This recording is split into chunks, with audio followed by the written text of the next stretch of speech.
Hello, this is Jan Dungeon Master, and today we'll be talking about maps, my thoughts and take on layouts and playability of classic dungeons. There are a lot of beautiful maps out there on the internet, but I struggle to implement them in my games. Now, what do I mean by that?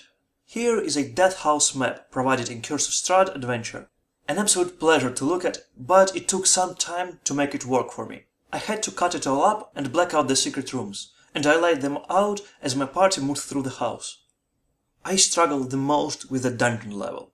I faced a dilemma of putting the map on the table, well, because I have a map of a dungeon and my players are literally right there. But if I were to show the map, it would spoil the big part of an adventure and suck all the mystery out of the place.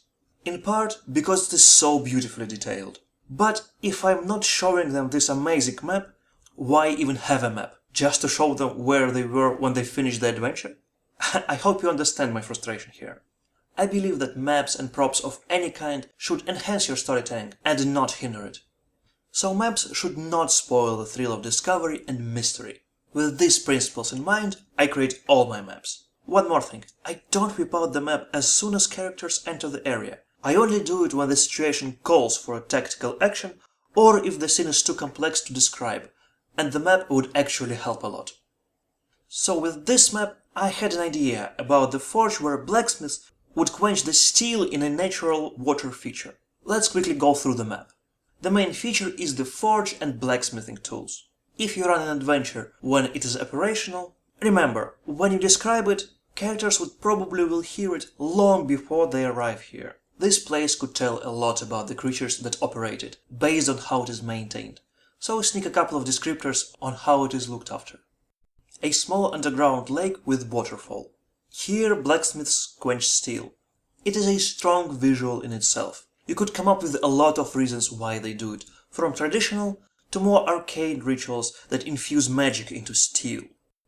Over here we have living quarters and storage. I divided Master and his apprentices. It felt right that they were close but not all stuck together in the same room. Storage is filled with ore, charcoal, leather strips and other blacksmithing materials. A good place to hide. Or stash a body. A fresh of the anvil weapons and armor are stored here. It's not full-blown armory. I feel it's more of a storage for finished ornaments before they are assigned to soldiers. A heavy portcullis gates this section off from the rest of the dungeon. And over here is an unfinished bit. Exposed natural rocks and earth, some tools and timber lying around. Another good hiding spot. Or an entry spot for monsters. As long as we are talking starting positions, as I already told you, I don't like starting my players at the edge of the map. For me, the perfect position is, if the players choose to fall back, they'll still be on the map. So this is why the map is not only the forge, but also includes those buffer zones. It allows players to be more tactical in their approach. But what dictates player behavior the most is the reason why their characters are there. The most basic reason is the good old dungeon crawl, where the party is just clearing the dungeon and looting the place clean. This is a very loud space, with blacksmiths and waterfall, and combat noises could very well be masked. I am pointing it out because infiltration is much more common gameplay style nowadays. If your players prefer it, I would suggest making notes for yourself about noise levels and dark areas. So what about population? I think militaristic and or well-organized races, such as Duergar or Hobgoblins, would be a perfect fit. How about we flip it? What if your party were hired as a high-level pest control?